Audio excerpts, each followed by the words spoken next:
नमस्कार, आप देख रहे हैं जेके 24/7 न्यूज। मैं हूं आप सभी के साथ राजेश कुमार। बिल्कुल, और मैं हूं आपके साथ रूपाली शर्मा। और न्यूज रूम लाइव में हम अगले 40 मिनट तक देश और दुनिया से जुड़ी तमाम बड़ी खबरों के बारे में आपको बताएंगे, लेकिन शुरुआत हेडलाइंस के साथ करेंगे। और पहली हेडलाइन है, तो शुरुआत बड़ी खबर के साथ करेंगे। इस्लामाबाद में क्या कुछ होने वाला है। अमेरिका ईरान के बीच जो इस्लामाबाद में वार्ता चल रही थी वो फेल हो चुकी है, लेकिन अब आगे क्या होगा इसको आगे डिकोड करने की हम पूरी कोशिश करेंगे। बिल्कुल। इसके बाद बात करेंगे पश्चिम बंगाल के चुनावों को लेकर, जहां पर आपको बता दें कि आज प्रधानमंत्री नरेंद्र मोदी की सिलीगुड़ी में जनसभा है और इस बीच जनता को संबोधित करते हुए वो नजर आएंगे। इस हवाले से भी आपको बताएंगे। एक और खबर जिस पे हमारी नजर बनी रहेगी, हिंदू समाज में एकता की कमी है। मोहन भागवत ने यह बड़ा बयान दिया है। इस बयान के क्या मायने हैं और इस बयान को कहां जोड़कर देखा जा सकता है, इस पर भी आगे हम डिटेल से बातचीत करेंगे। इसके बाद आगे बढ़ेंगे, जहां पर बात करेंगे महिला आरक्षण पर। बिल्कुल, आपको बता दें कि यहाँ पर सभी दलों को समर्थन के लिए प्रधानमंत्री नरेंद्र मोदी ने चिट्ठी भेजी है। और इस बीच अगर बात की जाए मल्लिकार्जुन खड़गे की, तो साफ तौर पर इसे राजनीतिक फायदा बताते हुए नजर आ रहे हैं। तो इस हवाले से भी आपको जानकारी देंगे। तो यूपी समेत 6 राज्यों में आज से गर्मी बढ़ सकती है, इस पर भी बातचीत होगी, क्योंकि मौसम लगातार करवट बदल रहा है। कुछ दिन गर्मी रहती है, उसके बाद बारिश आ जाती है। कब तक ये मौसम का खेल जारी रहेगा, इस पर भी आपको डिटेल से हम खबर दिखाएंगे। लेकिन शुरुआत बड़ी खबर के साथ हम करेंगे। तो बड़ी खबर के साथ हम शुरुआत करेंगे। दरअसल ईरान अमेरिका के बीच जो इस वक्त सीज फायर को लेकर जो इस्लामाबाद में बातचीत चल रही थी, वो बातचीत फेल हो चुकी है। अब आगे क्या होने वाला है, क्यों ये बातचीत फेल हुई, इसको हम समझेंगे। इस्लामाबाद में अमेरिका ईरान के बीच वार्ता फेल है। 21 घंटे चली बातचीत से कोई समाधान नहीं निकला। ईरान को चेतावनी देकर अमेरिका रवाना हुए वेंस, और ये ईरान के लिए सबसे बुरी खबर है, जेडी वेंस ने कहा। बिल्कुल, फिलहाल आपको बता दें कि यहाँ पर जब हमने कल देखा था कि जेडी वेंस यानी कि अमेरिका के उपराष्ट्रपति यहाँ पर पहुंचे थे, यानी कि इस्लामाबाद पहुंचे थे, तो उन्होंने कहा था कि नेगोशिएट जो है वो किया जाएगा, पॉजिटिव रिस्पांस की उम्मीद है। लेकिन इस बीच अब जो ओवरऑल सिचुएशन बनती हुई नजर आई है, यानी कि नीलबटा सन्नाटा जो वहां पर देखने को मिला है इस टेबल टॉक्स में, तो अब मुश्किलें बढ़ती हुई नजर आ रही हैं, ऐसा अमेरिका का कहना है ईरान के लिए। क्योंकि सीज फायर 2 हफ्ते की बात थी, अब 2 हफ्ते के बाद सिचुएशंस क्या होंगी ये देखने वाली बात होने वाली है। क्योंकि कॉन्फ्लिक्ट लगातार और ज्यादा खराब होता जा रहा है, बातचीत पर कोई कंक्लूजन नहीं निकल रहा है। इस बीच एंटी कमेंट्स जो एक दूसरे को लेकर अलग अलग देश, खासतौर पर जो मीडिएटर बना था पाकिस्तान, वो भी करता हुआ नजर आया था। तो बड़ी खबर है, जहां पर इस्लामाबाद में अगर बात की जाए अमेरिका और ईरान की, तो ये बातचीत पूरे तरीके से फेल हो चुकी है। तो 21 घंटे तक के बातचीत चली, बातचीत बेनतीजा रही, लेकिन अब पूरी दुनिया यह सोच रही है कि आगे क्या होने वाला है। क्या अमेरिका फिर से ईरान के ऊपर हमला करेगा? क्या तेल का संकट फिर से आने वाला है? क्या गैस का जो संकट है उससे दुनिया नहीं निकल पाएगी? क्या स्ट्रेट ऑफ हॉर्मुज को ईरान फिर से ब्लॉक कर देगा? ईरान के पास क्या ऑप्शन है, अमेरिका के क्या ऑप्शन है? इस पर आगे हम बातचीत डिटेल से करेंगे। लेकिन पहले ग्राफिक्स के जरिए आपको पूरा सिनेरियो समझाते हैं। जेडी वेंस ने क्या कुछ कहा वो आपको सुनाते हैं। तो चलिए, इस्लामाबाद में अमेरिका ईरान के बीच वार्ता फेल हो चुकी है। देखिए, इस्लामाबाद शांति वार्ता बेनतीजा रही है, बिना डील वेंस की वापसी हो चुकी है। अमेरिका डील सकती, ईरान ने कहा, लेकिन प्रयास जारी रहेंगे, ये पाकिस्तान की तरफ से कहा गया है। तो बिल्कुल, यहाँ पर फिलहाल आपको बता दें कि इस बातचीत की अगर बात करें, जिस तरीके से लगातार कहा जा रहा है कि ये बेनतीजा है, इस बीच जेडी वेंस की अगर बात करें तो उनकी बड़ी बातें इस बातचीत के बाद सामने आई है, जिन्होंने कहा है कि बातचीत पूरी हुई है लेकिन बेनतीजा रही है। और इस बीच अमेरिका बिना किसी डील के ही वापस लौट रहा है। समझौता ना होना ईरान के लिए एक बहुत बुरी खबर है। बिल्कुल, किसी भी डील के लिए शर्तें जरूरी हैं, ये जेडी वेंस ने कहा, और सख्त शर्तें रखी गई थी। और ईरान को देना होगा परमाणु भरोसा कि वो हथियार नहीं बनाएगा। इसके लिए ईरान तैयार नहीं है। केवल वादा नहीं बल्कि ठोस गारंटी चाहिए। अमेरिका की शर्तें पहले से ही स्पष्ट थी, ये भी जेडी वेंस ने साफ कर दिया है। बिल्कुल, इस बीच लगातार एक के बाद एक बड़ी बातें जो है वो सब सामने आ रही हैं। अमेरिका की तरफ से ईरान ने इन शर्तों को स्वीकार नहीं किया है। जरूरी मुद्दों पर जो सहमति है वो नहीं बन पाई है, क्योंकि हम सब जानते हैं कि 15 पॉइंट की लिस्ट जो है वो अमेरिका की तरफ से दी गई थी, 10 पॉइंट्स की लिस्ट जो ईरान की तरफ से दी गई थी। अब किन किन पॉइंट्स पर सहमति बननी चाहिए थी, उस पर जो है वो जीरो रिस्पॉन्स आने के चलते ये टॉक्स पूरे तरीके से कैंसिल हुई। किन शर्तों पे मतभेद हुआ इसका खुलासा नहीं हुआ है, यह हमें समझना होगा, लेकिन बातचीत के बावजूद डेडलॉक बना रहा। यह पूरी बातचीत में हुआ। अमेरिका अपने रुख पर अड़िग है। सुरक्षा और परमाणु मुद्दे पर कोई समझौता नहीं होगा, यह अमेरिका ने कह दिया। अगर हम सीधे तौर पे कहें तो अमेरिका चाहता है कि जो वो शर्तें ईरान के सामने रख रहा है, ईरान उन शर्तों को मान ले। बिल्कुल, आगे की रणनीतिक हालात देखकर तय होगी कि बातचीत कहाँ खत्म हो गई है, लेकिन तनाव अभी भी जारी है। अब सिचुएशन यही है कि अमेरिका और ईरान एक टेबल पर बात करने आए। इजराइल का भी मुद्दा था, क्योंकि इजराइल भी इस वॉर में उतना ही भागीदारी था जितना अमेरिका और साथ ही साथ ईरान था, और इस बीच वहां से कोई ना आना।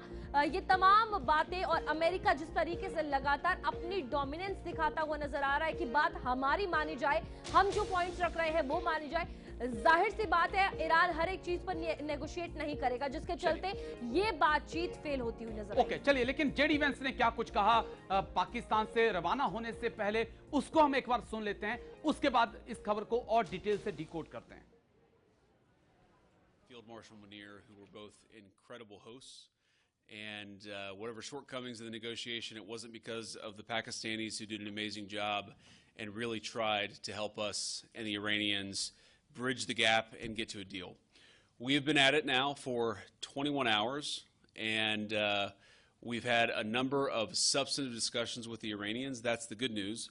The bad news is that we have not reached an agreement, and I think that's bad news for Iran much more than it's bad news for the United States of America. So we go back to the United States having not come to an agreement. We've made very clear what our red lines are, what things we're willing to accommodate them on, and what things we're not willing to accommodate them on. And we've made that as clear as we possibly could, and they have chosen not to accept our terms. Well, I won't go into all the details because I don't want to negotiate in public after we've negotiated for 21 hours in private. But the simple fact is that we need to see an affirmative commitment that they will not seek a nuclear weapon, and they will not seek the tools that would enable them to quickly achieve a nuclear weapon. That is the core goal of the President of the United States, and that's what we've tried to achieve through these negotiations. Again, their nuclear program, such as it is, the enrichment facilities that they had before, they've been destroyed. But the simple question is, do we see a fundamental commitment of will for the Iranians not to develop a nuclear weapon, not just now, not just 2 years from now, but for the long term? We haven't seen that yet. We hope that we will. Well, I won't go into all the details. उपराष्ट्रपति Iran को लेकर उन्होंने बड़ी बात कही है। सीधे तौर पे कहा है कि ये ईरान के लिए बहुत बुरी खबर है, अमेरिका के लिए बुरी खबर नहीं है अगर ये डील नहीं होती है, समझौता नहीं होता है। लेकिन साथ में उन्होंने ये भी कहा कि अमेरिका जिन शर्तों को ईरान पर लगाना चाहता था, ईरान उन शर्तों को मान नहीं रहा है। अब बड़ा सवाल यही है कि अब अमेरिका के पास क्या ऑप्शंस हैं, जेडी वेंस क्या करेंगे, डोनाल्ड ट्रंप क्या करेंगे, और क्या दुनिया एक बार फिर से एक युद्ध की तरफ बढ़ रही है, खासकर क्योंकि अभी ऐसा लग रहा था कि शायद ये जंग खत्म हो रही है, सब कुछ ठीक हो जाएगा। लेकिन जिस प्रकार से जेडी वेंस के तेवर थे और जिस मूड को लेकर वो पाकिस्तान पहुंचे थे और जिस आक्रामक मूड में वो वापस लौटे हैं, इशारा साफ है कि कुछ बड़ा होने वाला है। और बिल्कुल यहाँ पर ये साफ है कि जिस तरीके से रिस्पांस आया है कल की इस बातचीत के बाद, अब अमेरिका कहीं ना कहीं और ज्यादा प्रेशर और ज्यादा कहीं ना कहीं एग्रेसिव होता हुआ नजर आएगा। रिस्पांस में ईरान भी उतना ही एग्रेसिवली जवाब देगा, और कॉन्फ्लिक्ट्स जिस तरीके से हम सोच रहे थे कि 2 हफ्ते के सीजफायर का एक लंबा समय, इस दौरान बातचीत होगी, दोनों देश अपनी बातें रखेंगे और सब चीजें नॉर्मल होती हुई नजर आएंगी, वैसा नहीं है। अब आगे सिचुएशंस क्या होंगी, हर किसी की इस पर नजर है। चलिए, हमारे साथ जाने माने defence expert colonel Dinesh Sharma ji जुड़ चुके हैं। बहुत बहुत शुक्रिया सर, थैंक यू, जय हिंद। Thank you colonel Dinesh Sharma. Thank you sir, कल ही हमारी बातचीत हो रही थी और तब ये पिक्चर बिल्कुल साफ हो गई थी कि पाकिस्तान यहां पर हीरो से जीरो बहुत जल्दी बन जाएगा। 24 घंटे नहीं लगे, 21 घंटे के अंदर ही पाकिस्तान कह सकते हैं कि अर्श से फर्श पर फिर से पहुंच गया। लेकिन अब आगे क्या है? जेडी वेंस वापस लौट चुके हैं, ईरान कह रहा है कि हम आपकी शर्तें नहीं मानेंगे, अगर ये जंग खत्म होगी तो ईरान की शर्तों पे होगी। अमेरिका कह रहा है कि आपको हमारी शर्तें माननी पड़ेंगी। आगे क्या होता देख रहे हैं सर? राजेश जी, सबसे पहले तो मैं ये पाकिस्तान के बारे में जो आपने बात की है उसके ऊपर 3 पॉइंट बताना चाहता हूँ। देखिए साहब, ऐसा है कि जब कोई भी वार्ता, जब कोई भी इमारत की बुनियाद अगर झूठ के ऊपर रखी जाती है तो वो बातचीत कभी भी सफल नहीं होगी। तो मेरा ये मानना है कि पाकिस्तान को भी करना चाहिए इस टॉक के फेल होने में, क्योंकि पाकिस्तान ने शुरू में ही एक प्रकार का कंफ्यूजन क्रिएट कर दिया था। उन्होंने ईरान को बोला कि लेबनान जो है वो इंक्लूडेड है इस टॉक के अंदर, और अमेरिका को उन्होंने नहीं बताया। तो ईरान जो है अपना प्री कंसीव्ड आइडिया के साथ आया था, जहाँ ये कहना चाहिए कि दोनों की तरफ से जो है वो प्री ऑक्युपाइड आइडिया से आए थे। तो इसलिए जो है ये बातचीत जो है सफल नहीं हो पाई। लेकिन इसके अंदर से एक प्रकार की रोशनी की किरण नजर आती है कि आने वाले दिनों के अंदर ये बातचीत जो है वो आगे बढ़ सकती है। आप जिस प्रकार से यूएस के वाइस प्रेसिडेंट की अगर उनकी जो प्रेस कॉन्फ्रेंस को अगर डिटेल में देखें तो उन्होंने कहा है कि हमने जो है अपने बेस्ट ऑप्शन जो है वो ईरान के सामने रखे हैं, और इससे ये इंडिकेशन होता है कि अभी आने वाले दिनों में किसी प्रकार की जो है बातचीत को आगे बढ़ने के आसार नजर आ जाते हैं। लेकिन मेरा ये मानना है एक आर्मी मैन होने के नाते कि अगर ये वेन्यू बदली कर दिया जाए तो हो सकता है कि बातचीत के अंदर आगे प्रोग्रेस हो सकती है। अब आप देखिए कि पाकिस्तान की कथनी और करनी के अंदर कितना अंतर है। पहले उसने कंफ्यूजन क्रिएट किया, उसके बाद जो है जब वो ईरान का डेलीगेशन अभी पहुंच रहा पाकिस्तान के अंदर, तो पाकिस्तान के फाइटर जेट और बाकी जो है साजो सामान जो है वो सऊदी अरेबिया पहुंच रहा है। इसके साथ साथ जो है सऊदी अरेबिया और कतर ने उसका 32,000 करोड़ रुपए का जो है कर्जा माफ कर दिया है। तो ये इस प्रकार की खबरें, इस प्रकार के मैसेजेस जिस समय ईरान के अंदर जाते हैं तो उनके अंदर भी पाकिस्तान की क्रेडिबिलिटी और उसकी विश्वसनीयता के ऊपर एक प्रकार का प्रश्न चिन्ह लग जाता है। तो इस वजह से भी मेरा ये मानना है कि अगर इसका कोई स्थान जो है कोई बदली कर दिया जाए, किसी और अन्य देश के अंदर चला जाए, तो हो सकता है कि वार्ता जो है सफल हो जाए। अब जेडी वैंस जो है वो आतंकवाद के देश से निकल चुके हैं। अच्छा है, उनको जल्दी से जल्दी निकल जाना चाहिए, क्योंकि ये देश जो है सुरक्षा के लिहाज से कहीं भी जो है कंड्यूसिव नहीं है। हो चुकी है, तमाम डिसीजन सामने आ चुके हैं कि बातचीत जो है वो बिल्कुल एक फेल रहा है यहाँ पर। अब आप क्या कुछ मानते हैं, सिचुएशंस जब ऑन ग्राउंड होंगी तो कितनी ज्यादा और वॉलेटाइल होती हुई नजर आएंगी, और कितनी ज्यादा टेंशन अब दोनों जगहों पर क्रिएट होती हुई नजर आएगी? देखिए मैडम, ऐसा है कि अभी 2 ऑप्शन है। जो मेरा ये मानना है कि ये बातचीत जो है अभी एक दूसरा दौर की भी होगी, मैं इसमें कॉन्फिडेंट हूं। और मुझे लगता है क्योंकि बातचीत खत्म होने के बाद किसी प्रकार की भी कोई भड़काऊ बयान जो है ना तो ईरान के डेलीगेशन की तरफ से आए हैं, ना वाइस प्रेसिडेंट यूएस की तरफ से आए हैं। लेकिन अगर आप भड़काऊ बयानों की बात करते हैं तो उससे पहले ही डोनाल्ड ट्रंप साहब के आगे थे कि अगर ये बातचीत फेल होती है या आगे बढ़ती है, मुझे इससे कोई फर्क नहीं पड़ता, क्योंकि हमने ईरान को ऑलरेडी जीत चुके हैं। उसके बाद वो कहते हैं कि हमारे हथियार और वारशिप जो हैं वो पूरी तरह से तैयार हैं, उसके अंदर से जो है हमने वेपन सिस्टम नया जो फिट कर दिया है। तीसरा पॉइंट जो वो कहते हैं कि हार्मुज खुलेगा बिना ईरान के, या ईरान के साथ हर स्टेट ऑफ हार्मुज को खोल दिया जाएगा। और इसके साथ साथ ये भी खबरें आ रही थी कि अमेरिका के 2 वारशिप जो हैं वो माइन को रिमूव करने के लिए जो है स्टेट ऑफ हार्मुज के अंदर हैं। जब आप इस प्रकार की स्टेटमेंट्स आती हैं, और उसके बाद जो आ जाता है जो ईरान की तरफ से सबसे बड़ा मैं हठधर्मी के तौर के ऊपर कहूंगा कि आप लेबनान का मुद्दा क्यों लेकर आते हैं बीच में। अरे लेबनान जो है वो आपका पड़ोसी मुल्क भी नहीं है। आप, इसका मतलब है कि प्रॉक्सी को बचाने के लिए जो है आप अपने खुद के देश की सुरक्षा को, खुद के देश की संपत्ति को एक प्रकार से खतरे में डाल रहे हैं। तो ये आपका इंडिकेट करता है ईरान का कि उसका टेररिज्म के अंदर कितना विश्वास है। फिर उसके बाद जो है कुछ जो है नरमी, मेरे हिसाब से जो है मैं ये समझ सकता हूं कि कुछ नरमी जो है इजराइल की तरफ से बरती गई, और उन्होंने कहा कि हम बातचीत के लिए तैयार हैं और दोनों के जो है एम्बेसडर्स की जो है टेलीफोनिकली बात हुई है और आने वाले दिनों के अंदर वो वाशिंगटन में मिल रहे हैं। लेकिन मेरा ये मानना है कि अभी कुछ दिनों के लिए किसी प्रकार का हमला नहीं होगी। भड़काऊ चलिए, भाषण इंतजार रहेगा। लेकिन एक और बड़ी खबर आ रही है के कर्नल दिनेश शर्मा सर, उसके बाद मैं आपके पास लौटूंगा। जल्दी से बड़ी खबर प्ले करिए, उसके बाद एक्सपर्ट्स के पास हम लौटेंगे। हॉर्मुज पर उलझी अमेरिका ईरान की बातचीत, बड़ी खबर इस वक्त की 21 घंटे की बातचीत फेल होने पर ईरान का बयान। वार्ता से हटने का बहाना ढूंढ रहा है अमेरिका, ईरान की तरफ से ये कहा गया।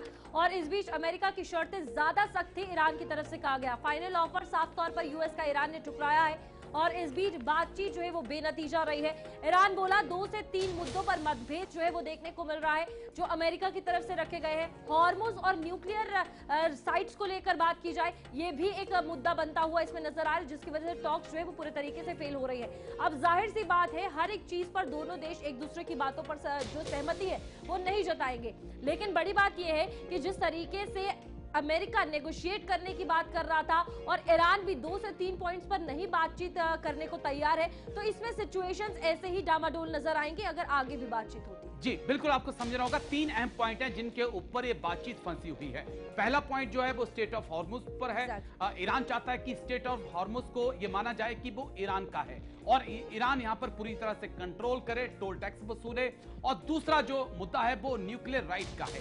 ईरान चाहता है कि हम अपने यूरेनियम की इनरिचमेंट करें, हम जो है परमाणु हथियार नहीं बनाएंगे, वो ये भी साफ कर रहा है, लेकिन हम अपने यूरेनियम की इनरिचमेंट चाहते हैं, इसको भी समझना होगा। और तीसरा जो पॉइंट है वो है जो ईरान की संपत्तियां फ्रीज की गई हैं, वो चाहता है कि अमेरिका दुनिया भर में जो उसकी संपत्तियां फ्रीज की गई हैं उसको अनफ्रीज किया जाए। लेकिन कर्नल दिनेश शर्मा सर हमारे साथ बने हुए हैं, लेकिन पहले देख लीजिए इस्माइल बघाई, प्रवक्ता विदेश मंत्रालय ईरान ने क्या कुछ कहा है।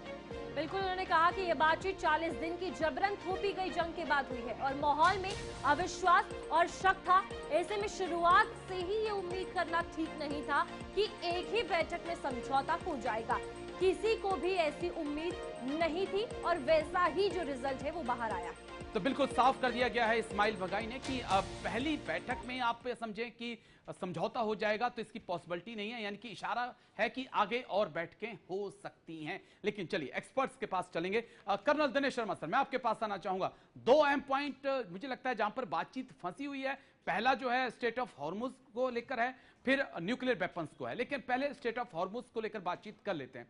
क्या कारण है कि ईरान चाहता है कि स्टेट ऑफ हॉर्मुज पर उसका ही कंट्रोल रहे? हालांकि वहां से 20% तेल दुनिया का गुजरता है, टोल टैक्स लगाने की बातचीत आ रही है। अमेरिका कह रहा है कि नहीं, स्टेट ऑफ हॉर्मुज खुला रहेगा, जैसा पहले था वैसा ही रहेगा। देखिए, ईरान ने all of a sudden realize किया कि उसके पास परमाणु हथियार तो नहीं है, लेकिन ये इकोनॉमिक हथियार जो है ये उसको एक प्रकार से समझ में आ गया और उसने इसके ऊपर जो है इसको कंट्रोल कर लिया। देखिए, एक बात हमेशा हमें ध्यान में रखनी चाहिए एक सभ्य समाज के अंदर कि जो इंटरनेशनल लॉज या नॉर्म्स होते हैं उनको जो है आप डेविएट नहीं कर सकते हैं। ये जो इंटरनेशनल वाटर है इसके अंदर से जो है सभी देशों को व्यापार करने के लिए आज़ादी है, आप इसको किसी प्रकार से बाधित नहीं कर सकते हैं। अगर आज मान लेते हैं कि ईरान जो है स्टेट ऑफ हॉर्मुज को अपने कंट्रोल में रखता है, उससे फीस वसूल करता है, तो कल को जो है स्टेट ऑफ मलक्का में या बाकी केप ऑफ गुड होप या बाकी जितने भी आपकी स्टेट्स हैं जहां से कि पूरे वर्ल्ड का जो इकोनॉमिक होता है, तो उसके अगल बगल वाले कंट्रीज भी जो है ये आइडिया लेके और वहां से जो है फीस वसूल करना चाहें। देखिए, मेरा ये मानना है कि ये ईरान जो है ये स्टेट ऑफ हॉर्मुज को परमानेंटली कंट्रोल नहीं कर सकता, क्योंकि इसकी जो है रेमिफिकेशन होगी वो सिर्फ एशियन कंट्रीज के लिए नहीं है बल्कि पूरे वर्ल्ड ओवर है। सूनर और लेटर आने वाले दिनों में देखिए, मैं ये प्रेडिक्ट कर सकता हूं कि आने वाले दिनों में वर्ल्ड एक प्रकार से यूनाइट होगा। पहले वो कोशिश करेंगे कि डिप्लोमेटिकली इस प्रॉब्लम को सॉल्व कर दिया जाए, बातचीत से सॉल्व कर दिया जाए, और अगर ईरान नहीं मानता है, किसी भी हालत के अंदर बातचीत में नहीं मानता है, तो हो सकता है, मुझे कोई डाउट नहीं है कि हो सकता है कि वर्ल्ड की तरफ से किसी प्रकार का एक्शन ले। और देखिए, इस मामले के ऊपर जो है ईरान आज की तारीख में, जब आने वाले समय के दौरान भी जो है वो अपने आप को बिल्कुल आइसोलेट नहीं कर सकता है। आज जो उसके प्रति नरमी का या सहानुभूति की आवाजें उठ रही हैं वर्ल्ड के वेरियस कंट्री से। अगर वो इसी तरह से स्टेट ऑफ हार्मुज को कंट्रोल करके रखता है, वहां से जो है ऊर्जा का नहीं सप्लाई होती है सभी को, तो आने वाले दिनों में वर्ल्ड का ओपिनियन जो है उसके बरखिलाफ जाएगा। हो सकता है कि वर्ल्ड के कुछ कंट्रीज मिलके जो कि ज्यादा अफेक्टेड हैं, वो हो सकता है कि उसके ऊपर किसी प्रकार की सैनिक कार्रवाई बिल्कुल करे। सर, यहाँ अब एक पर चीज जिस और इसमें तरीके मैं से ऐड करना चाहता हूँ ईरान की अगर बात करें कि स्टेट ऑफ, आपका बिल्कुल सर, यहाँ पर स्ट्रेट ऑफ हॉर्मुज को लेकर ही बात करेंगे। जिस तरीके से ऑलरेडी एक हुक्म का इक्का हम शुरू से कह रहे हैं कि ईरान ने रखा हुआ है कि भाई एक ऐसी चीज है जिस पर अमेरिका को मरता क्या नहीं करता, वो सिचुएशन आ चुकी है स्ट्रेट ऑफ हॉर्मुज को लेकर। फिर इस बीच अब आपको क्या लग रहा है, स्ट्रेट ऑफ हॉर्मुज को लेकर कॉन्फ्लिक्ट बढ़ना और साथ ही साथ नेवल वॉरफेयर, किस तरीके से ये दोनों इकट्ठे होकर सामने आ सकती है?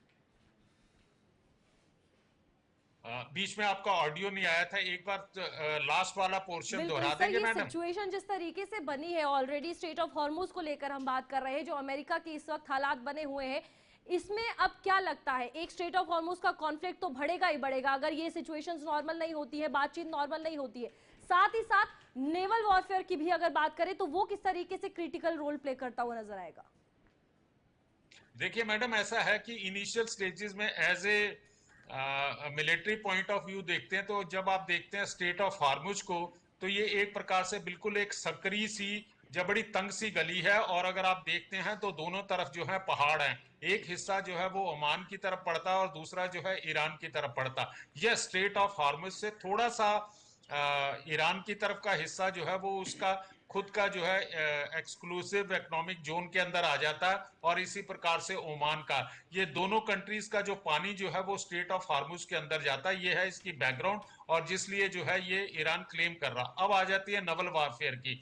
देखिए, अगर किसी प्रकार से जो है मिलिट्री एक्शन होता है स्टेट ऑफ हार्मुज को जो है फ्री कराने के लिए, ये थोड़ा सा डिफिकल्ट होगा, और ये तब तक सक्सेसफुल नहीं होगा कि ईरान की तरफ से जितने स्टेट ऑफ हार्मुज के पास जो आइलैंड हैं, जब वो उस इलाका है जहां से वो मिलिट्री एक्शन ले रखा, उसे आपको टोटली जो है न्यूट्रलाइज करना पड़ेगा। अगर आप उसको न्यूट्रलाइज नहीं करते हैं तो वहां से आसानी के साथ ईरान जो है मिसाइल और ड्रोन के साथ जो ये सिविल शिप्स हैं उनके ऊपर हमला करता है। तो इसके लिए एक मेजर ऑपरेशन लॉन्च करना पड़ेगा। इन द्वीप जो है, आइलैंड जो है, चाहे वो खार्ग आइलैंड है या बाकी और उसके साथ जुड़ते आइलैंड है, उनको टोटल अपने कमांड में लेना पड़ेगा, और वही एक कारण है कि जिस वजह से आप जो है स्टेट ऑफ हार्मुज को जो है सेफ बना सकते हैं। जी ठीक है, मैं लौटता हूं सर, एक बार कर्नल दिनेश शर्मा सर फिर आएंगे आपके पास, लेकिन पहले बड़ी खबर आ रही है सर, उसके बाद आपके पास आता है। जल्दी से बड़ी खबर, एक बड़ी खबर आ रही है, उसके बाद एक्सपर्ट्स के पास हम लौटेंगे। इस्लामाबाद में बातचीत बेनतीजा पर पाकिस्तान ने बयान दिया है। क्या कुछ कहा है? पाकिस्तान के उप प्रधानमंत्री इशाक डार ने बयान दिया है। बिल्कुल, आपको बता दें कि उनकी तरफ से कहा गया है कि हम चाहते हैं कि सीज फायर जो है वो बनी रहे, बातचीत की कोशिश जो है वो पाकिस्तान करता रहेगा। ये इशाक डार जो है वो साफ तौर पर कहते हुए नजर आ रहे हैं। अब इस पर कल की बातचीत, जहां पर अलग अलग राउंड्स हुए इस बातचीत के दौरान, पहले अलग अलग फिर एक साथ होकर ग्रुप्स में जो बातचीत हुई है, उसके बावजूद भी यहाँ पर बात यह है कि अमेरिका और ईरान एक दूसरे की शर्तें मानने को तैयार ही नहीं है। कुछ ऐसे मुद्दे हैं जिन पर पेच जो है वो फंसा हुआ है, और अब हर बार जब भी बातचीत होगी वो मुद्दे उसमें जरूर आएंगे, क्योंकि यहाँ पर कहीं ना कहीं अपना डोमिनेंस रखने के लिए या फिर अपना पलड़ा भारी रखने के लिए अमेरिका अपनी बात मनवाने की कोशिश करेगा, ईरान खुद की बात मनवाने की कोशिश करेगा। लेकिन अब पाकिस्तान जिस तरीके से ये सोच रहा था कि ओवरऑल मीडिएटर बनके एक स्ट्रॉन्ग इमेज क्रिएट करेगा, वो फिलहाल कल धरी की धरी रह गई है, जो हम सब ने देखी। चले, इशाक डार ने क्या कुछ कहा है वो आपको एक बार दिखा देते हैं। बड़ा बयान जो इशाक डार की तरफ से कहा गया, उनका कहना है कि हम चाहते हैं कि सीज फायर कायम रहे, लंबी बातचीत हो और ये जंग खत्म हो। लेकिन सबसे बड़ा सवाल ये भी है कि क्या पाकिस्तान ने जल्दबाजी में ये जो बैठक है उसको बुलाया, जिस कारण ना कोई पाकिस्तान तैयार था, ना ईरान तैयार था, ना अमेरिका तैयार था, जिस कारण ये बातचीत बेनतीजा रही। सब कुछ क्या जल्दबाजी में हुआ था? इसको आगे हम समझने की कोशिश करेंगे। इशाक डार की बड़ी बात है, वार्ता भले बेनतीजा रही, प्रयास जारी रहेंगे, पाकिस्तान चाहता है कि सीज फायर कायम रहे। तो बिल्कुल आपको बता दें कि यहाँ पर ये तमाम बड़ी बातें जो है विशाख डार की तरफ से कही गई है इस मीटिंग के बाद, और साथ ही साथ ये भी कहा कि क्षेत्र में तनाव बढ़ना किसी के हित में नहीं है, शांति और स्थिरता बनाए रखना सभी की जिम्मेदारी है और इसको लेकर आगे भी बातचीत की कोशिश जो है वो की जाएगी। अमेरिका ईरान के बीच बातचीत की कोशिश जारी रखेंगे और कूटनीति को सबसे असरदार रास्ता बताया। चलिए, तो ये इशाक डार ने बड़ी अहम बातें कही, लेकिन सबसे बड़ा सवाल यही है कि पाकिस्तान की जो भूमिका थी उसको लेकर सवाल उठ रहे हैं कि पाकिस्तान ने क्या सब कुछ क्रेडिट लेने के लिए बहुत जल्दी कर दिया, ना वो ईरान को मना पाया ना वो अमेरिका को मना पाया, लेकिन दोनों डेलीगेशंस को बुला लिया और आखिरकार हुआ क्या? 21 घंटे के बाद बातचीत बेनतीजा। चलिए कर्नल दिनेश शर्मा सर के पास हम चलेंगे। समझना होगा, दो बड़े अहम पॉइंट हैं जिनको हम सर से समझने की कोशिश करेंगे। पहले हम वापस थोड़ा सा पीछे हटके चलते हैं क्योंकि न्यूक्लियर्स को लेकर हमारी बातचीत सर के साथ नहीं हो पाई। सर, न्यूक्लियर वेपन्स को लेकर ईरान कह रहा है कि हम वेपन्स नहीं बनाएंगे, लेकिन हम अपनी इनरिचमेंट को, यूरेनियम की इनरिचमेंट को हम बढ़ाते रहेंगे, 60-70% तक हम ले जाएंगे। और दूसरी तरफ जेडी वेंस भी कह रहे हैं कि यूरेनियम को लेकर या न्यूक्लियर वेपन्स को लेकर ईरान मानने को तैयार नहीं है। उसकी इनरिचमेंट अमेरिका चाहता है कि वो जीरो करे और जो भी यूरेनियम उसके पास है वो अमेरिका या यूरोप को लौटा दिया जाए, वापस कर दिया जाए। कैसे आप देख रहे हैं, कितना जरूरी है ईरान के पास यूरेनियम की इनरिचमेंट करना, और क्यों अमेरिका इस बात के पीछे पड़ा है कि ईरान के पास अमेरिकी न्यूक्लियर वेपन्स ना हो?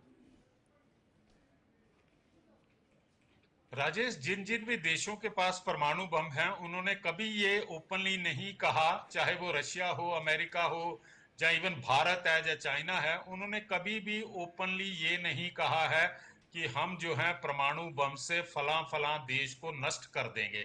किसी भी वर्ल्ड के अंदर किसी भी कंट्री ने ऐसी आपने पाकिस्तान को छोड़ दिया बीच में। पाकिस्तान वाले तो कहते हैं, मुझे अच्छे से भी याद है कि हमारे 2.5 किलो के जो बम है वो हमने हिंदुस्तान के लिए बनाए हैं। वो भी ये भी कहते हैं कि हमारी जो फर्स्ट यूज की रणनीति नहीं है, हम चाहेंगे तो हम फर्स्ट यूज भी करेंगे। और वहीं पे जेडी वेंस सबसे बड़ी बात की वहीं पर जेडी वेंस बैठे हुए स्टेटमेंट को जी, मैं उनकी स्टेटमेंट को किसी प्रकार को जो है तवज्जो नहीं देता हूं, क्योंकि उनकी स्टेटमेंट जो होती है वो गीदड़ भभकी होती है। ऑपरेशन सिंदूर के दौरान जिस समय 9 तुम्हारे एयरबेस नष्ट हो गए हैं, तुम्हारे घर के अंदर घुस के हमारी ब्रह्मोस मिसाइल ने तबाही मचाई है, तो वो कहां थे तुम्हारे टैक्टिकल न्यूक्लियर वेपन, या न्यूक्लियर वेपन कहां थे? कैराना हाइट्स के अंदर नूरबेस के पास जो है, जिस समय हमारे ब्रह्मोस ने या हमारे अटैक ने उसको बर्बाद किया है, तो उसमें क्या था? खैर छोड़िए इन बातों को, बात पे आते हैं ईरान की और अमेरिका वाली बात के ऊपर। देखिए साहब, जैसा मैं बता रहा था कि ईरान के पास अगर परमाणु बम होता है तो जैसा कि उसने भूतकाल के अंदर कहा हुआ, क्लियर कट अपनी इंटेंशन दे दी है कि जिस दिन भी हम अपना परमाणु बम बनाएंगे उस दिन सबसे पहले हम जो है इजराइल को बर्बाद करेंगे, ये उनका कहना है। अब जो है अमेरिका को या रेस्ट ऑफ द वर्ल्ड को भी ये खतरा है कि ईरान के अंदर जिस प्रकार की रेडिकल किस्म की सरकार है, उनके पास अगर परमाणु बम आ जाता है तो वो पूरे वर्ल्ड को या जहां जहां उनके इंटरेस्ट हैं वो उनको ब्लैकमेल करेंगे। अगर इसके पास परमाणु बम आता है तो मिडिल ईस्ट के अंदर जो है सिचुएशन बहुत ज्यादा मतलब डामाडोल सी हो जाएगी। और दूसरा, अमेरिका को जिस प्रकार से पिछले 1979 के बाद से जो है वो हर दिन ईरान कहता रहता है death to America, death to Israel, तो अमेरिका को भी एक प्रकार से खतरा है कि अगर ये परमाणु बम बना लेता और इसकी जो इंटरकॉन्टिनेंट बैलिस्टिक मिसाइल है, तो आने वाले दिनों में ये किसी दिन भी जो है अमेरिका के ऊपर भी न्यूक्लियर वेपन का इस्तेमाल कर सकता है। और दूसरा जो आपका पॉइंट था कि ईरान जो है तैयार है मानने के लिए कि हम परमाणु बम नहीं बनाएंगे, पर हम अपना जो अधिकार है यूरेनियम एनरिचमेंट का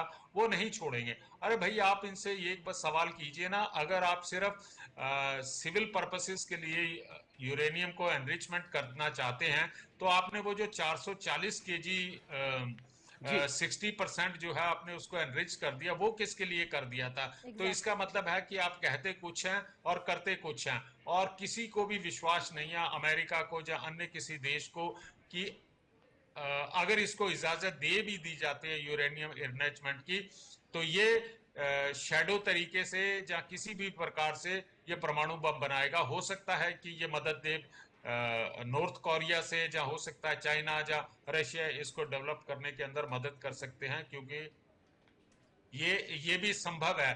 तो इसलिए जो है अमेरिका का ये फर्स्ट डिमांड है कि आप जो है ना तो न्यूक्लियर वेपन बनाएंगे और ना किसी प्रकार से जो है आप यूरेनियम एनरिचमेंट करेंगे। तो ये है बेसिक सर सवाल। यहाँ पर अब आ जाता है अमेरिका। बिल्कुल बिल्कुल सर, यहाँ पर ये अब भी इसी को लेकर सवाल मैं जोड़ना चाहूंगी कि ईरान पर कोई यकीन क्यों ही करेगा इस बात को लेकर कि वो अपनी न्यूक्लियर कैपेबिलिटी को वेपनाइजेशन में तब्दील नहीं करेगा। और ईरान अगर ग्लोबली ये चीज कह रहा है कि भाई हम सिर्फ एनरिच करेंगे, तो कोई इस बात पर हामी क्यों भरे कि हाँ भाई वो एज अ वेपन यूज नहीं होगा।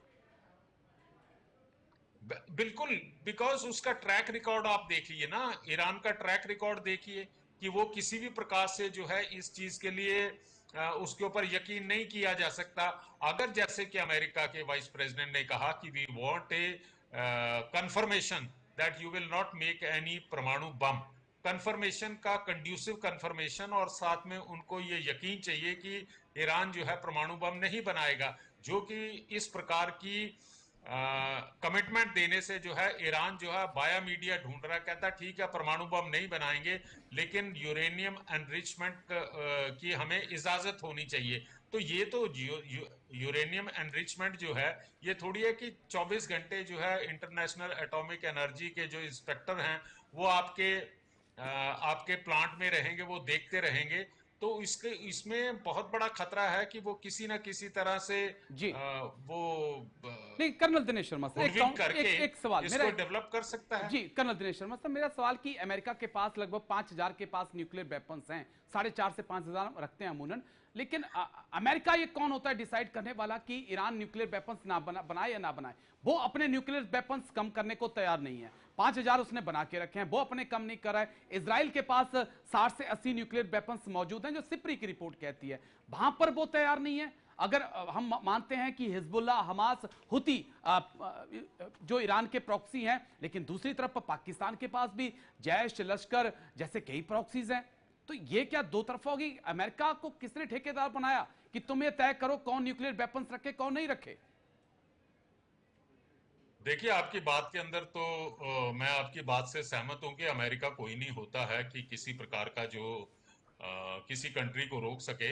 लेकिन ओवरऑल सिनेरियो के अंदर देखिए, जिस समय जो वर्ल्ड लीडर होते हैं, जब पावरफुल कंट्री होते हैं, उनके अपने इंटरेस्ट डायरेक्टली या इनडायरेक्टली जुड़े होते हैं किसी देश का परमाणु शक्ति बनना या ना बनना। अब सबको मालूम है कि ईरान के किस प्रकार से संबंध है अमेरिका के, तो अमेरिका को भी एक प्रकार से उन्होंने थ्रेट एनालिसिस जो है उसकी स्टडी किया हुआ है कि जिस दिन ईरान के पास आता है वो दो देशों को जो है खत्म करने की कोशिश करेगा, इजराइल और अमेरिका को। और दूसरा जो उसका लॉन्ग टर्म सपना है ईरान का कि अगर वो परमाणु बम ले लेता है तो वो मुस्लिम वर्ल्ड के जितने भी कंट्रीज हैं वो उनका एक प्रकार से मुखिया बन सकता है, जहां उनको वो कंट्रोल कर सकता है, जिसकी कि वो अभी कोशिश कर रहा। रादर मैं कहूंगा कि इसके दावेदार 3 हैं, उधर तुर्की है, इधर सऊदी अरेबिया और उसके बाद ईरान हो जाता है। और दूसरा ऐसा है कि जिस समय एक कंट्री के इंटरेस्ट जो है बाकी कंट्रियों के साथ जुड़े होते हैं, उदाहरण के लिए आप अमेरिका देख लिया, अमेरिका का जो है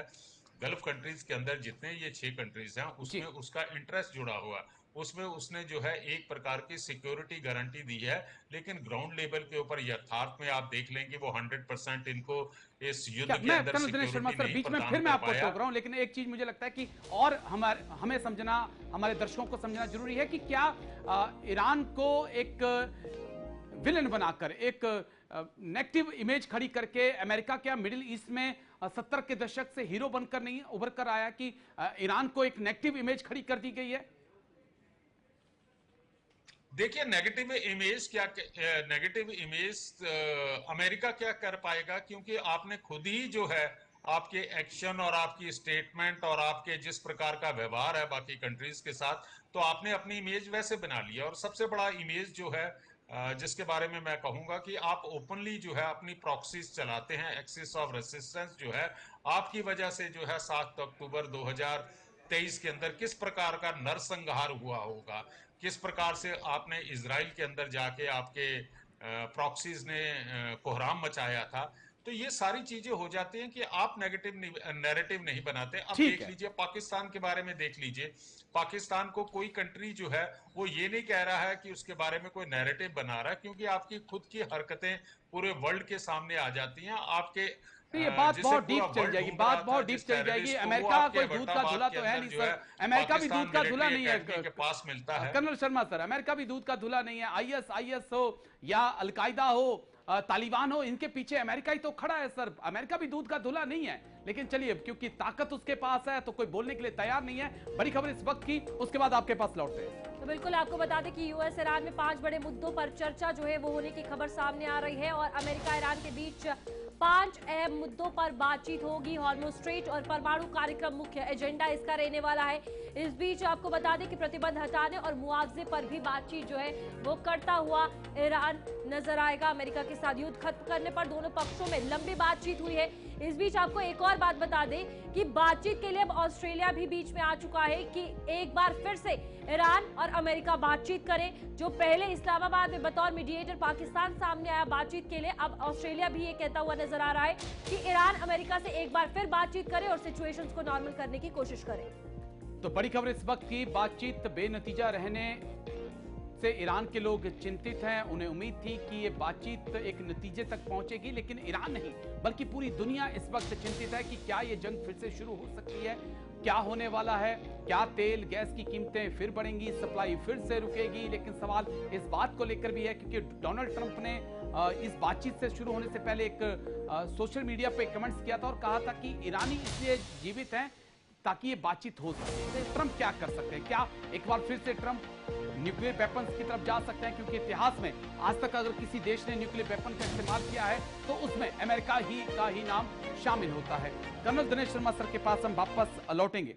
कर्नल दिनेश शर्मा सर, एक सवाल और, ये जो 21 घंटे की बातचीत हुई, क्या एक स्क्रिप्ट रची गई अमेरिका की तरफ से दुनिया को दिखाने के लिए कि हम बातचीत करना चाहते हैं, लेकिन ईरान जो है बातचीत और शांति में जो है इच्छुक नहीं है?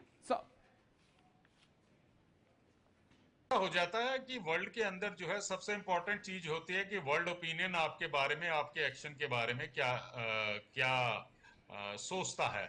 तो एक तरह से तो आप मान सकते हैं कि अमेरिका ने जो है वर्ल्ड के सामने एक प्रकार का नैरेटिव दिया था कि हम जो है डिप्लोमेसी की तरफ जा रहे हैं, लेकिन किसी कारणवश जहाँ जो ईरान की जो हठ धर्मी है उस वजह से ये जो है बातचीत जो है फेल हो रही है। लेकिन मैं आपको, जैसा मैंने पहले बताया था, जिस प्रकार की अभी जो आप लेटेस्ट आपने ब्रेकिंग न्यूज बनाई है, चाहे वो ऑस्ट्रेलिया का या ईरान की तरफ से भी आया है, तो मुझे लगता है कि बातचीत अभी आगे बढ़ेगी और हो सकता होपफुली कि अगर दोनों तरफ से नरमी और थोड़ा पेशेंस रखा जाए तो शायद कोई ना कोई नतीजा इसका निकल सकता है। लेकिन अगर आप दोनों के दोनों जो है म्यूचुअल ट्रस्ट डिस्ट्रस्ट जो है, ट्रस्ट डेफिसिट के ऊपर रह के बातचीत करेंगे तो उसका तो कोई नतीजा निकलेगा नहीं। और इस समय यह है कि सबसे इंपॉर्टेंट चीज है कि अगर आने वाले दिनों में सेकंड स्टेज की कोई बातचीत होती है तो उस समय जो है दोनों तरफ से, ईरान और अमेरिका की तरफ से, किसी प्रकार के भड़काऊ भाषण ना हो और एक प्रकार से माहौल को जो है बदला जाए, कंड्यूसिव माहौल बनाया जाए, जिससे कि ये लगे कि आराम से जो है बातचीत हो रही है। लेकिन जैसा कि हम पहले डिस्कस कर रहे थे कि पाकिस्तान जो है वो मेन कल्प्रिट है इस बातचीत को फेल होने का। अब जिस तरह से ऑस्ट्रेलिया भी ओपनली बीच में आया है, तो मेरा ये मानना है कि अगर इस बातचीत की जगह को बदली किया जाए तो उससे जो है काफी हद तक फर्क पड़ सकता है, क्योंकि उससे जो है ईरान को भी एक प्रकार से विश्वास पैदा होगा, क्योंकि उसके भी हार्ट ऑफ हार्ट के अंदर जो है वो भी जानता है कि पाकिस्तान जो है हमेशा जो है अमेरिका का साथ देगा, अमेरिका का पिट्ठू है।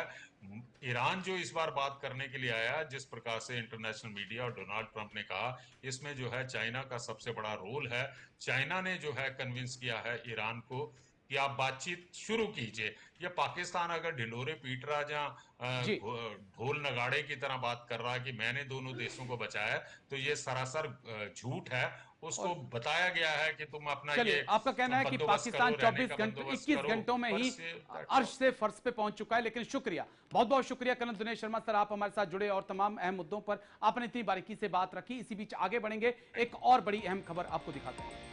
तो बिल्कुल आपको बता दें कि एक बड़ी खबर सामने आ रही है, जहां अमेरिका राष्ट्रपति ट्रंप का बड़ा बयान जो है वो सामने आया है। और इस बीच ईरान पर हम जीत चुके हैं तरफ से कहा गया है।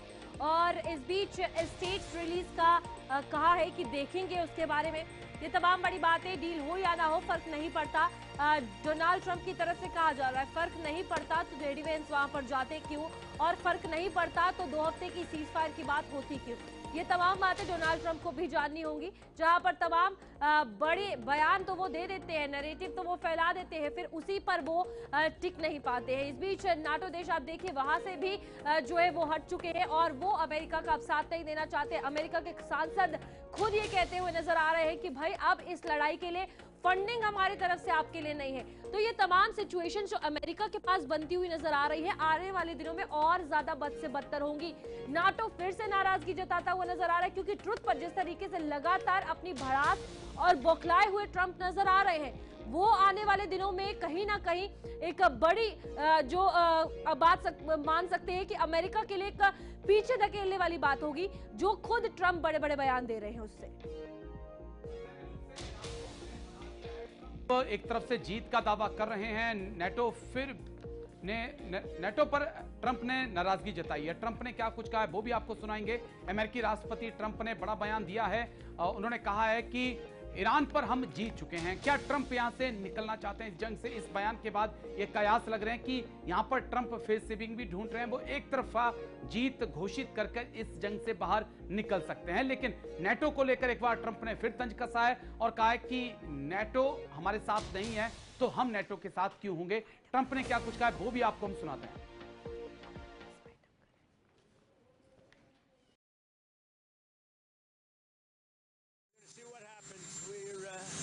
Very deep negotiations with Iran. We win regardless. We've defeated them militarily. They've dropped a couple of water mines. You call them water mines in the boat. We've defeated all of their water boats too. Their navy has gone 158 ships. They have 28 water droppers, mine droppers they call them. All of them are sunk. They probably have a couple of mines in the water. We have minesweepers out there. We're sweeping the strait. In addition to that, we're negotiating. Whether we make a deal or not makes no difference to me. And the reason is because we've won. Whether you listen to the fake news or not. Donald Trump का आप सुन रहे थे। दक्षिणी Lebanon में Israeli हमले में 5 लोगों की मौत की खबर है। बड़ी खबर, दक्षिणी लेबनान में इजरायली हमले में 5 लोगों की मौत हुई है।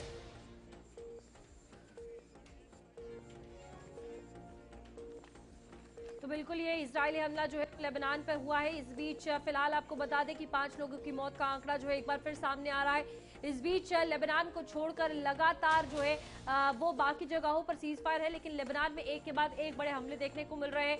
कई लोगों की जान रोजाना इस हमलों के दौरान जा रही है। अब बातचीत के लिए भी ये बात थी कि लेबनान के साथ भी बातचीत होगी, लेकिन अब आप देखिए रिहायशी इलाकों को, यानी कि जो लोग हैं रिहायशी इलाकों में रह रहे हैं, उनको निशाना बनाया जा रहा है और इससे बढ़ता तनाव जो है वो सीज फायर पर नजर आएगा। टेंस सिचुएशन हो रही है, टेंशन बढ़ती हुई नजर आ रही है। आम लोग जो है इस कहीं ना कहीं अब वॉर का हिस्सा बनते हैं। बिल्कुल बिल्कुल रूपाली, यहां पर एक चीज बड़ी अहम हो जाती थी, क्योंकि लेबनान का एक ऐसा मुद्दा था जहां पर हमें लगा कि इजराइल और माफ करें ईरान और अमेरिका की बातचीत नहीं बनी। ईरान की तरफ से कहा गया था कि लेबनान पे हमले बंद किए जाएं, लेकिन अमेरिका और इजराइल इसके लिए तैयार नहीं थे। इजराइल लगातार हमले कर रहा था और आज भी हम देख रहे हैं कि एक और एयर स्ट्राइक में 5 लोगों की मौत हुई। अब तक कम से कम 300 से 400 लोगों की मौत जो है पिछले 48 घंटों में हो चुकी है। तो बढ़ते तनाव से सीज फायर खतरे में है। तो चलिए ये देखना बड़ा इंटरेस्टिंग होगा आगे क्या होने वाला है, क्या घटनाक्रम घटता है, इसको समझना होगा। लेकिन यस, 21 घंटे की जो बातचीत है वो सीज फायर लगभग खत्म जो है, कह सकते हैं कि वो होने की कगार पर है। बातचीत फेल साबित हुई है, लेकिन अब क्या ऑप्शंस हैं? क्या अमेरिका ईरान एक बार फिर से जंग की तरफ जाएंगे? पाकिस्तान जो कल इस वक्त तक हीरो बन रहा था, वो आज सुबह 21 घंटे के अंदर फिर से जीरो बन गया। लेकिन उम्मीदों पर दुनिया कायम है और उम्मीद की जा रही है कि एक बार फिर से अमेरिका और ईरान के बीच बातचीत हो सकती है, लेकिन जगह वो पाकिस्तान नहीं, कोई दूसरी जगह हो सकती है। तो न्यूज रूम लाइव में आज हमारे साथ इतना ही, कल फिर होगी मुलाकात। दीजिए इजाजत, नमस्कार।